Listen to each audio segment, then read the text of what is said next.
शैतानिर्रजीम बिस्मिल्लाहिर्रहमानिर्रहीम। नाज़रीन, आज हम ये जानना चाहेंगे कि शिज़ोफ्रेनिया क्या बीमारी है।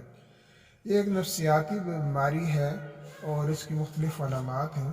इसके इनकी सान सिम्टम का हम ये जायज़ा लेते हैं कि क्या क्या उसमें आते हैं। तो सबसे पहले ये है कि मरीज़ को ऐसी लायानी किस्म की आवाज़ें महसूस होती हैं जिनका कोई वजूद नहीं होता। उसको इस तरह महसूस होता है कि जैसे उससे कोई बातें कर रहा है, या उसके पास कोई बैठा है, या उसके पीछे लगा हुआ है, या उसका कोई ताक़ब कर रहा है, या उसे कोई नोट कर रहा है। ये सारी अलामात उसे इस तरह महसूस होती हैं जो कि हकीकतन किसी तरह से मौजूद नहीं होती। और ये ऐसी चीज़ें हैं कि जिनका कोई वजूद नहीं है। और इसके बाद फिर उसे इस तरह महसूस होता है कि जैसे वो कोई उसका दुश्मन हो गया है और उसे कोई मारने के दर पे है और उसे बिलाखिर उसका कोई खात्मा कर देगा। किसी को उससे दुश्मनी हो गई है, कोई उससे शदीद हसद करता है। इस तरह के मामलात भी इसके साथ पैदा होते हैं। और ये अलामात जब बढ़ती जाती हैं तो बिलाखिर वो बेबस होकर रह जाता है। और बाज़ दफ़ा इस तरह भी मुझे महसूस होता है कि जैसे मुझे कोई ऐसी आवाज़ें आ रही हैं या कुछ ऐसी चीज़ जो नज़र आ रही है उसे नज़र आ रही है लेकिन लोगों को महसूस नहीं हो रही। तो वो ये समझता है कि मैं बिल्कुल ठीक हूँ, लेकिन हकीकतन वो बीमार है। इस तरह से वो अपना इलाज कराने से भी कतराता है, हालांकि हकीकी तौर पर उसे ये आर्जा जो है लाक होते हैं।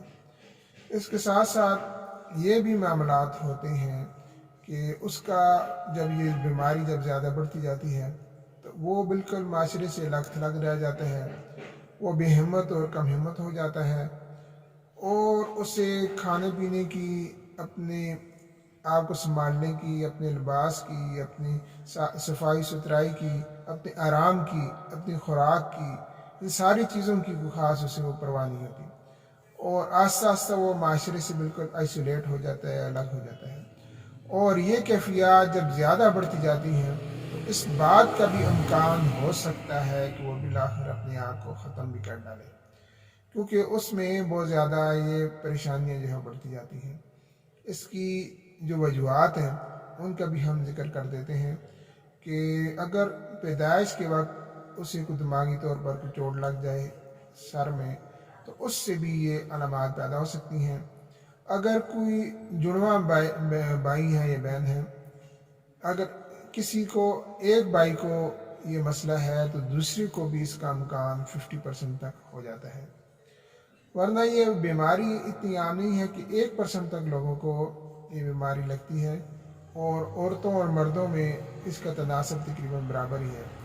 और फिर ये कि ये 15 साल से पहले तक किसी को लगना इस बीमारी का, इसका इम्कान बहुत कम होता है। आमतौर पर 15 से 35 साल की उम्र में इस बीमारी का लोग जो है शिकार हो जाते हैं। और उसके बाद जब ये बीमारी जो है, इसकी जो वजूहत, एक तो दिमागी चोट हो सकती है, विरासत की वजह से किसी को लग सकती है, और गैर मामूली दबाव ज़हनी टेंशन, या कोई ऐसा किसी की फौतगी वगैरह हो जाए या कोई नुकसान बहुत ज़्यादा हो जाए तो उसकी वजह से और ज़हनी तौर पर उसे बहुत ज़्यादा दबाव का सामना करना पड़े तो उसकी वजह से भी ये हो जाती है। तो नहाई पसंदी की वजह से भी ये बीमारी जो है बढ़ सकती है। और इस तरह बाकी कुछ ज़हनी तौर पर भी इसकी कोई कमज़ोरी हो तो वो भी इस बीमारी को मज़ीद जो है वो बढ़ाने का सबब हो सकती है। तो ये माशरे में जब ऐसे लोग जो पाए जाते हैं तो उसूली तौर पर इनका इलाज जो है उनका ही ज़रूरी होता है। ऐसे लोगों को माशरे का मुफीद शहरी बनाने के लिए अपना किरदार अदा करना चाहिए, उन्हें माशरे पर बोझ नहीं समझना चाहिए, और इनका जिस हद तक जल्दी हो इलाज शुरू कर देना चाहिए। और ये ऐसा मर्ज़ है कि जो कि काबिल इलाज है और हो सकता है, और मुख्तसर अरसे में बाद उसमें चंद साल भी लग सकते हैं कि इसकी जो बड़े नुकसानात हैं या बड़ी अलामात हैं वो रिकवर हो सकती हैं।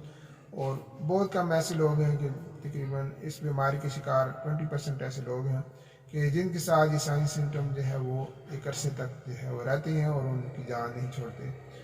बहरहाल ये काबिल इलाज मर्ज़ है और इस सिलसिले में हमें किसी किस्म की तसाइल की बजाय फौरी तौर पर ऐसे मरीज़ों का इलाज करना चाहिए।